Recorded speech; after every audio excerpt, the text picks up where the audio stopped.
남편과 말다툼을 벌이던 20대 여성은 남편이 집을 나가자 남편에게 전화를 걸어서 아이를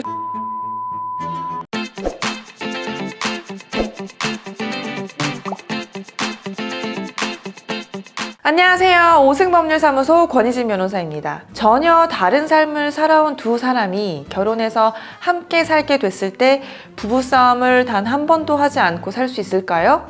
당연히 그럴 수는 없겠죠? 하지만 부부싸움이 크게 번져서 사건, 사고로 발전을 하게 된다면 그것은 더 이상 부부 두 사람의 일이 아니게 됩니다. 오늘은 광주에서 일어난 부부싸움의 끔찍한 결말에 대해서 짧게 이야기해 보려고 해요. 그 전에 구독과 좋아요, 알림 설정까지 부탁드립니다.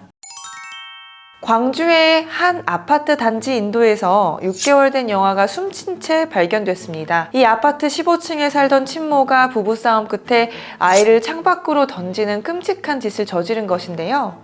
주민이 발견한 아이는 병원으로 이송됐지만 이미 숨진 상태였다고 합니다. 술에 취한 채 남편과 말다툼을 벌이던 20대 여성은 남편이 집을 나가자 남편에게 전화를 걸어서 아이를 죽여버리겠다고 던져버리겠다고 말했다고 해요. 그 말에 깜짝 놀란 남편이 집으로 돌아왔는데 이미 집 안에는 아이가 없었다고 하죠. 베란다 문이 열려져 있고 아이는 아파트 화단에 떨어져 있어서 남편이 놀라 아내를 경찰에 신고했다고 합니다.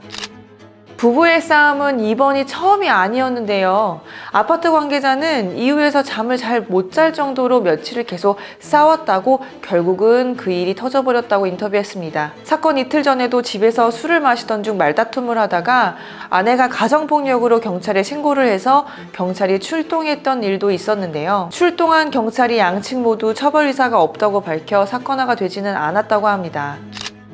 이러한 극단적인 경우가 아니더라도 부부싸움 도중 폭력성을 보이는 경우가 많은데요. 평소에는 다정하고 친절하더라도 부부싸움만 하면 욕설을 하거나 물건을 집어 던지거나 문을 부수는 등 직접적이고 물리적인 폭력이 아니더라도 이 모든 행동을 폭력의 형태로 볼 수 있습니다. 이런 경우에는 어떻게 할까요? 부부싸움으로 이혼을 하게 되면 정신적, 신체적 피해를 증명함에 따라 위자료 청구가 가능한데요. 청구할 수 있는 위자료 액수는 사실 1천만 원에서 3천만 원 정도입니다. 폭력 행위의 수위가 심각하고 오랜 기간 지속되었을 경우에는 최대 5천만 원까지 위자료가 산정되기도 합니다. 다만 위자료 청구를 위해서는 확실한 증거가 필요한데요. 첫 번째, 폭력 신고로 인한 경찰 출동, 두 번째, 피해에 대한 치료 진단서, 세 번째, 지인 및 이웃들의 증언을 둘 수 있습니다. 그러나 단순한 부부싸움이라면 이혼을 청구하기가 쉽지 않기 때문에 현재 부부싸움으로 이혼을 고민 중이시라면 이혼 전문 변호사에게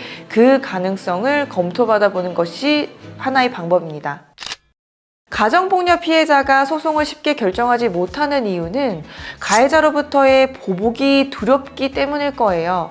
하지만 가정폭력을 참고 방치하게 된다면 언젠가는 내 자녀들을 향한 아동학대로까지 이어질 수 있기 때문에 용기를 내서 단호하게 가해자에게 심리적, 물리적 거리를 두는 것을 추천드립니다. 오늘 영상이 유익하셨다면 구독과 좋아요 그리고 알림 설정까지 부탁드립니다.